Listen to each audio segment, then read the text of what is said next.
Ladies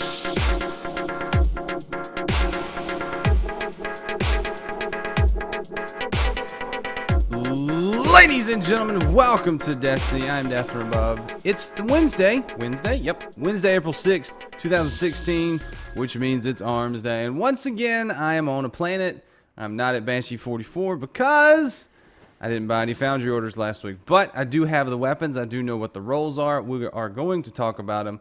We're going to discuss which ones are good, which ones I would pick, and which ones you should pick, or at least which ones I think you should pick. So we're going to go hide in this corner right now. Talk about the field test weapons this week first of all. That way I can kind of give you some directions on where I would do them. There is 5 as usual.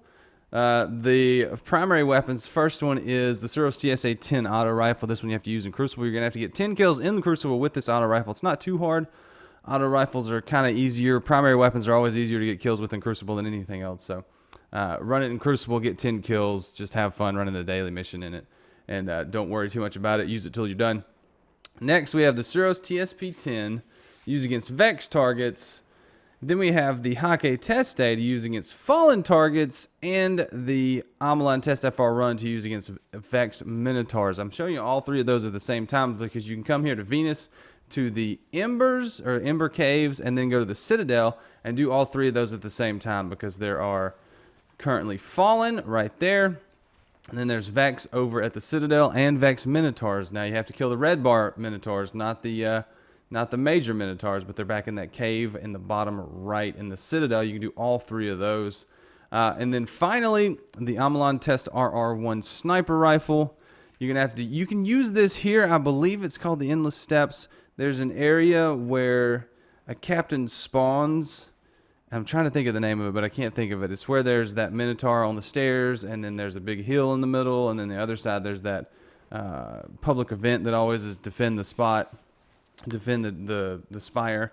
There's a fallen captain that spawns in there from a ship, but if you want to, the easier spot to do that, go to the Cosmodrome, go to the area to the left where the captain spawns up top before you go inside the building to go into Skywatch. So you can do it at either of those 2 places, but it has to be red bar health captains. It can't be the major captain that spawns up there. He will not count. That guy will not count. So those are the field test weapons this week and where I suggest you do them. So let's get into the Foundry orders from this week. First Foundry order we have is the Zarinaea-D, the Hakke Zarinaea-D auto rifle. Now I'm showing you this one because this is mine. I consider this a pretty perfect roll, counterbalance, rifled barrel. It's got very good stability with the what is that, SPO-58 sight. That's what I'm guessing. So what I'm guessing is that, oh no, SD thermal. I like the SD thermal because it highlights enemies. So this week's Zarinaea, the first option is persistence with danger close. Second option is danger close in rodeo, and the third option is hot swap with counterbalance. I can definitely recommend getting counterbalance. It's the best, I think, out of any of them. This is a strong gun. It's very easy to aim. It's got good good impact. It's a mid rate of fire, mid impact auto rifle, but I really like it. I love the way Hakke weapons sound. It's one of the coolest guns in the game, I think. This one, the Arminius. This one's better than the Arminius because you can actually see what you're shooting when you shoot this one. The Arminius, the muzzle flare gets so bad you can't hardly see it. So if I was going to pick one, I would pick the third one with hot swap and counterbalance. It also has brace frame. So that's near perfect. You're going to suffer a little bit on the mag on this one because it's only got a 40 round mag to begin with, and so you're dropping it down to 30 with the braced frame, but I definitely would pick the third option. It's going to be a solid gun. So next, we have the Suros ARI-41. Now, this is the gun that I keep forgetting to buy, but it is basically the same as the Zarinaea-D. It sounds different. It's got a little bit different stats, but it's basically the same gun. Get out of here, sir. So the perks or the talents on this one this week. The first option is unflinching. These are the ones that only have 1 main talent and then 2 on either side. So it's got unflinching for the first option, glass half full for the second option, and spray and play for the third option. Now, I would go with the first one with unflinching because it has better stability than the other 2. This one you're going to need a little bit of stability on for the ARI-41. I have had some ARI-41s in the past, just never used them too much. Always preferred the Hakke. Maybe it's just the sound. But you're going to need some stability, so pick that first one with unflinching and pretty good stability talents around it. So, next, Suros Suros DIS-43. I put that whole name together. So this is the high impact, low rate of fire scout rifle. It's actually a really good scout rifle. It's got a lot of impact, got a lot of kick. But if you like that sort of thing, this is the one to go for. Options are Zen Moment with stability.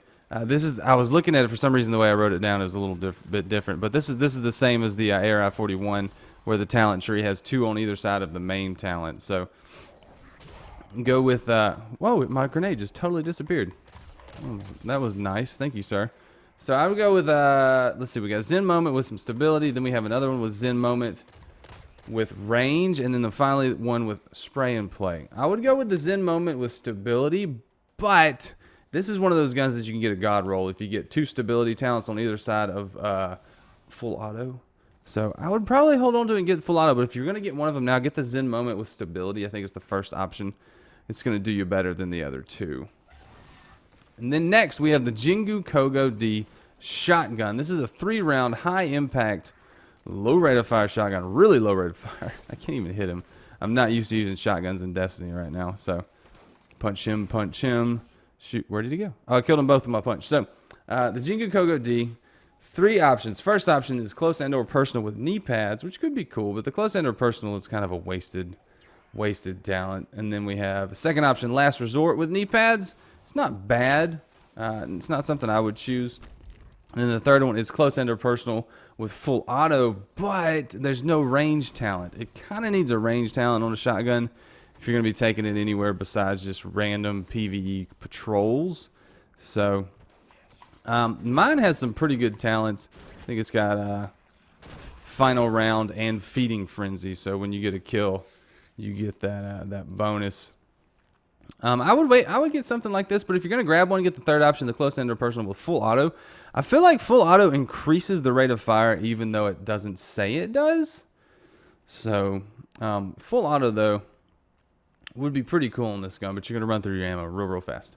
So pick the third option if you want to. If not, I mean, it's up to you. It's not the most amazing shotgun, but if you got the package and you're going to grab it, get that third option. So all right, guys, those are the field test weapons and foundry orders from this week. We're going to go to the tower, and we're going to look at the foundry orders from next week. And I actually have some cash, so we're going to buy a couple. So I will see you there. All right, we are back in the tower. We're going to go talk to Banshee, see what he's got for foundry orders for next week, give some recommendations, talk about it. And I'm going to buy a couple. 2 to be exact. And I'm excited. I haven't gotten to buy packages in a couple weeks, so let's see what he's got. He has the Hakke Zarinaea-D, as he had last week. Jingukogo-D HC4. I've practiced all these names, so I'm pretty good at them. Suros PDX-41. Ooh, I like that one. Suros JLB-42. And Hakke Jingukogo-D sniper rifle. Interesting selection this week. Definitely first option, go with the Zarinaea-D. But then I like the PDX-41. So those are the 2 I would buy if you could only buy 2 and you need good primaries. Now, I already have 2 very good versions of these, so I'm going to look at the other 3 before I make my purchases. So next one, Jingukogo-D HC4. This is the Jingukogo-D hand cannon. I believe it's the high rate of fire, lower impact hand cannon. Don't hold me to that. I'm checking right now. Jingukogo-D, I don't ever use it, so it's hard to find it. All right, Jingukogo-D info. It is the high rate of fire, lower impact hand cannon from Jingukogo-D. I am correct. You are correct, sir. Yes. And then we have the JLB-42, lower velocity rocket launcher from Suros compared to the 47. And then the Jingukogo-D sniper rifle. Jingukogo-D is a low impact, high rate of fire sniper rifle. It's what I call a quote unquote fun gun. So obviously get the Zarinaea and the PDX-41 first. Jingukogo-D, if you like hand cannons, it'll be a fun one. The JLB-42 if you need a good rocket launcher, and then the Jingukogo-D if you just want something fun. So I get Zarinaea and PDX first, Jingukogo-D second, JLB-42 third, and Tamar last. I'm actually gonna buy let's see, Jingukogo-D? No, I am gonna buy the PDX-41 and the Zarinaea. So there you go, guys. I can't. I'm gonna buy it. Yeah, there we go. I had to move something out of my inventory real quick. So there you go. Found your orders, field test weapons, Arms Day. It's over. I'm Death from Above. Thanks for watching. Leave a like if you enjoyed it. Subscribe if you want to see more. And I'm out of here. So I will see you later, guys. See you back.